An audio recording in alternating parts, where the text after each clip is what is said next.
اعوذ باللہ من الشیطان الرجیم بسم اللہ الرحمن الرحیم رب اغفر وارحم وانت خیر الراحمین۔ پیارا رمضان، آج کا جو موضوع ہے انتہائی سیریس، اعتکاف یا پکنک۔ ہم سب جانتے ہیں، عام مشاہدے میں ہے، مجھے یا آپ کو فرض کریں موٹر سائیکل خریدنے کی ضرورت ہے، تو سب سے پہلے تو اس کی ضرورت ہمارے دل میں آتی ہے، اس کی اہمیت ہمارے دل میں آتی ہے کہ بھائی ایک موٹر سائیکل لینا ہے، اس کی اہمیت کیا ہے، تیز ترار سواری ہے، اس سے فائدہ اٹھانا ہے اور بہت ساری باتیں۔ پھر اس کے لیے پیسوں کا انتظام شروع کر دیتے ہیں اور مختلف لوگوں سے موٹر سائیکل کے بارے میں معلومات لیتے ہیں، 70 کی کنڈیشن، 70 کی کارکردگی، 125 کی کنڈیشن، اس کی کارکردگی، اس کا اماؤنٹ، ایون کہ 10 طرح کے لوگوں سے مشورہ کرتے ہیں۔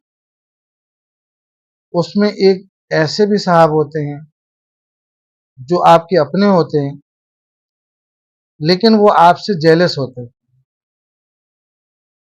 اور وہ آپ کو مشورہ دیتے ہیں، بظاہر تو مشورہ اچھا لگ رہا ہوتا ہے لیکن اس مشورے میں کچھ چیزیں ایسی ہوتی ہیں کہ یہ کرے گا، یہ پریشان ہوگا،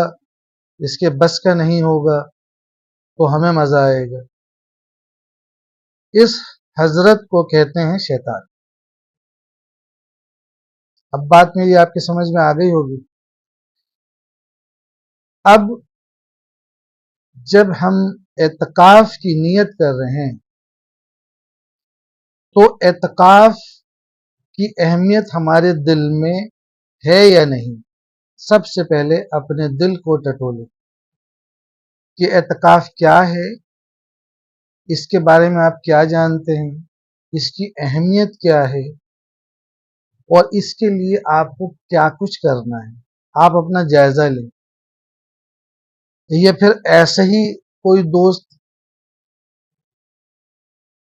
جو شیطان نما دوست ہیں انہوں نے مشورہ دے دیا ہے کہ چل یار اعتکاف کر لیتے ہیں، 10 دن بڑے مزے آئیں گے، مسجد میں بیٹھیں گے، خاندان میں واہوائی ہوگی، گھر کے کام نہیں کرنے پڑیں گے، طرح طرح کے پکوان ملیں گے، ٹائم پہ کھانا، افطاری، سحری، اور پھر اتنے دوست ملنے آئیں گے۔ تو اگر ایسے ہی کسی نے مشورہ دے دیا ہے تو وہ حضرت شیطان ہے۔ اگر آپ کے دل میں آ رہا ہے تو یہ ساری چیزیں آپ کے اندر موجود ہوں گی کہ آپ نماز بھی پڑھ رہے ہوں گے، کم یا زیادہ چھوڑ پکڑی صحیح، مسجد سے ایک تعلق بھی ہوگا آپ کا،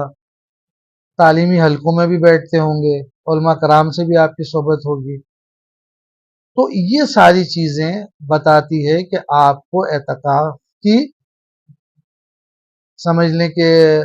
اعتکاف کی اہمیت ہے، اعتکاف سے محبت ہے اور آپ اعتکاف کرنا چاہتے ہیں۔ ان چیزوں کو اپنے اندر دیکھیں۔ اس کے بعد سب سے پہلی چیز کہ جب آپ گھر سے یہ نیت کر لیں کہ آپ کو اعتکاف کرنا ہے اور 10 دن کا اعتکاف ہوتا ہے تو اپنے سارے لین دین کے جو معاملات ہیں، آپ بزنس مین ہیں یا جاب کرتے ہیں یا پڑھاتے ہیں کسی بھی شعبے سے، آپ اپنے معاملات کو بالکل ترک کریں اس 10 دن کے لیے، اور ان سے لین دین اور جو بھی معاملہ ہے، فونی رابطہ ہے، یہ بالکل ختم کرنا ہوگا آپ کو۔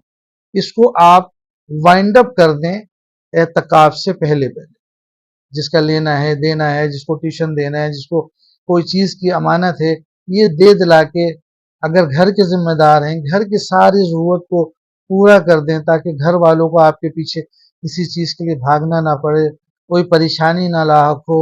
عید کا زمانہ ہے، عید کی تیاریاں، وہ ساری چیزیں ارینج کر کے گھر والوں کو دے دیں تاکہ آپ کو کوئی ڈسٹرب نہ کرے۔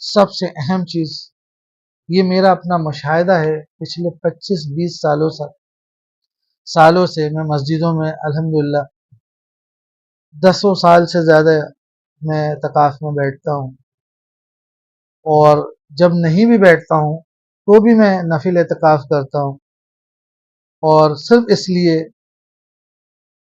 جب میں وہاں جاتا ہوں تو مجھے پتہ چلتا ہے، جب لوگوں سے بات چیت کرتا ہوں تو پتہ ہی چلتا ہے لوگوں کو غسل کے فرائض کا ہی پتہ نہیں۔ تو جب آپ گھر سے نکلیں تو سب سے پہلے آپ غسل کریں اس طریقے سے جو نبی نے بتایا ہے، جس میں غسل کے فرائض بھی ہیں، وضو بھی ہے، یعنی کہ آپ کو پوری طہارت لینا ہے، صرف پانی ضائع کر کے نہانا نہیں۔ اور یہ میرا اپنا مشاہدہ ہے، الحمدللہ میں تبلیغی ہوں، در در جاتا ہوں، حلقے میں جاتا ہوں، اعتکافوں میں بیٹھتا ہوں، مسجدوں میں بیٹھتا ہوں، 90% لوگوں کو، یہاں تک کہ یونیورسٹی کے لڑکوں کے ساتھ میں نے بات چیت کی ہے، میڈیکل کا اسٹوڈنٹ ہے، اس سے میں نے بات کی ہے، اس کو غسل کے فرائض کا نہیں پتا۔ خدا کی قسم، اعتکاف کے دوران 4-4 5 دنوں کے بعد ان کی حیا اور شرم ٹوٹی ہے، اور پھر انہوں نے مجھ سے رابطہ کیا اور پھر میں نے ان کو غسل کروایا۔ تو اب آپ یہ جان لیجئے کہ بے غسل آدمی کسی چیز کو چھوئے گا وہ ثواب کے بجائے عذاب ہے، نہ کہ آپ اللہ کے گھر میں بیٹھ رہے ہیں، 10 دن قرآن چھو رہے ہیں،